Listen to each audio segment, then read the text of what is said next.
Yeah, I'm Chris Ferzoco with the Ferzoco Group Real Estate Team, and we do actually get a lot of inquiries from folks that are thinking about retiring, or they know either in the next few years it's part of their plan, and they inquire about what are some of the better shore towns, or that might be the right shore town for them to retire in. So that's what we're going to talk about.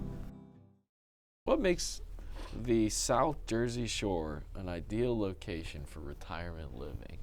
Well, one, it has probably some of the best beaches, I would say, in the country, in South Jersey Shore. The sand is just perfect, not rocky. There's a lot of space.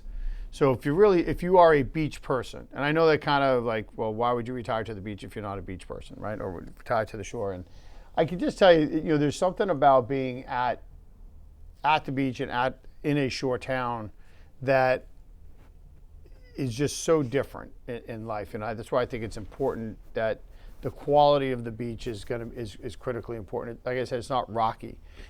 Some of the towns north of here, they have rocky shores, or there's just no real space to them. We don't have that issue here, so that's always nice. You can stroll the beaches. There's plenty of room to do that, and the sand is just perfect. The other factor that I feel that makes our towns the best ones to be retiring is that there's really a lot of variation from town to town. So depending on really what you're looking for, and not necessarily just where you're looking to live. You may live in one shore town, but you like to travel and go into the other ones, right? So a lot of people love to live, let's say, in any of the other ones, Ocean City, Sea Isle, Avalon, Stone Harbor, and they like to go into Cape May, so they go in and out, but they never want to live in Cape May. They love to look at the Queen Victorians, they love to look at all the history that's there, but not necessarily a place where they really want to live.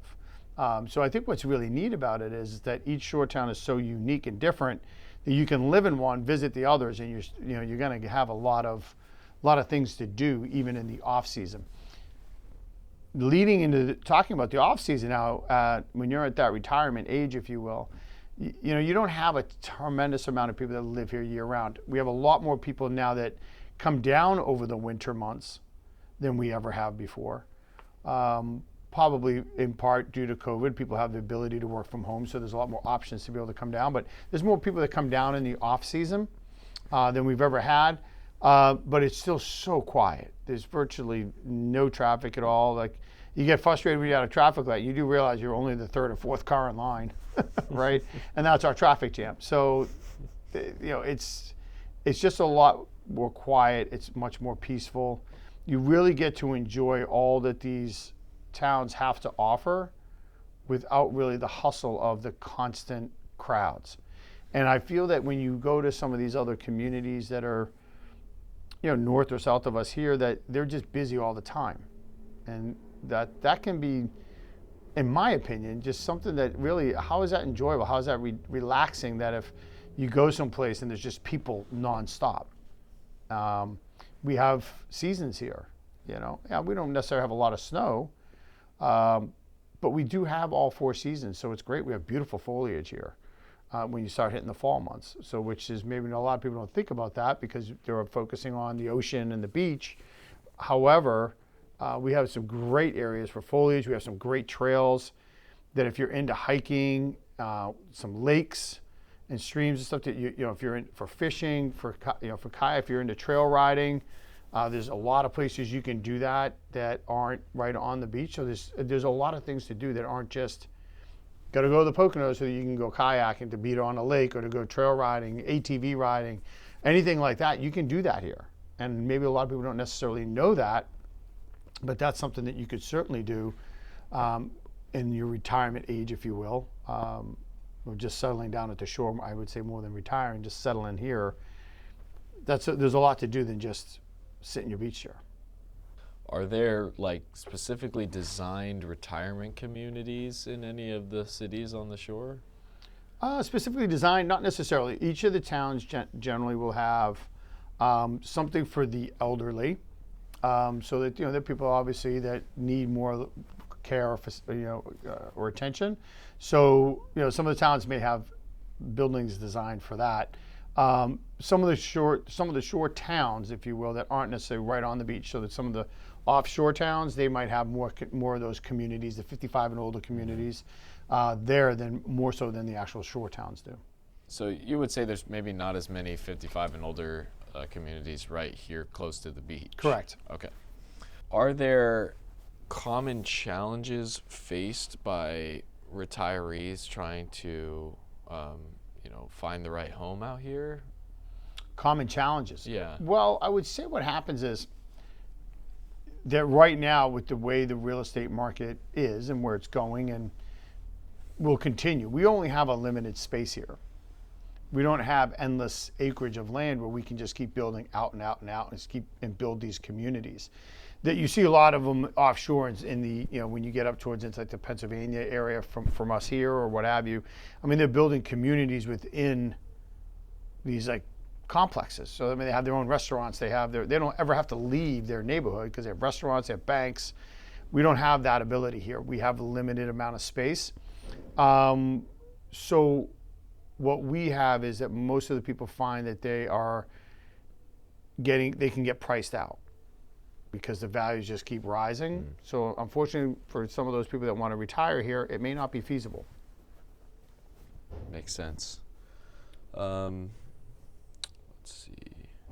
If I may clarify on that too, though, when Yeah. I say it may not be feasible, I think it's also just a matter of what you're looking for. Like, let's be course. honest, right? So if you're looking to retire into a beachfront house, that may not be feasible for you right now. But you might be able to get into a beachfront condo. So there's a lot of the towns all do have these high-rise condos that are right across from the beach, or they are beachfront. And I mean, you can get a 2-bedroom condo in one of those that might be a little bit more affordable than a single-family home or a side-by-side townhouse or up and down or a condo. You might be more looking into that high-rise style, which actually most I have found prefer that living anyways, because they're going to have the pools, they're going to have the gyms, they're going to have that facility, they're going to have security, which a lot of people want if they start getting that retirement age. So they have the security built in, they have pools, like I said. Some might have like gymnasiums, community centers within them. So it's a place for them to meet other people that are there all year round. So it's kind of pretty neat for them before the hustle of all the seasonal owners start coming down. So that might be the only thing you have to keep in mind is those places do have HOA fees, homeowner association fees, that you have to pay on top of your taxes. So it's something to budget for. And so would you say if someone wanted to retire and they wanted the most affordable option on the shore, Yeah. what would be the most affordable option? If you're looking to retire, and again, it really is going to obviously depend on your personal circumstances and all of that, savings and other investment properties or whatnot. So there's going to be a lot of debt. There's going to be a lot of questions that need to be answered within that. So a lot of variables, I should say. Again, I'm just going to reiterate, I think when you have like these high rises and you have virtually your hands off, it's cared for. They take care of the maintenance, they take care of the pools, they take care of the facilities and everything like that. You can really just enjoy where you live and just be out and enjoying the town and all that it has to offer and the area has to offer and not worry about doing house maintenance. So at the end, I mean, really, the shore communities are an amazing place to retire. There's so much to do, and it offers so much for people in the off season that they may not know about. So ultimately, for me, that this area here is just a fantastic spot to be able to retire in, and to really just come down and enjoy, rest, relax, and just kind of really enjoy that phase of your life.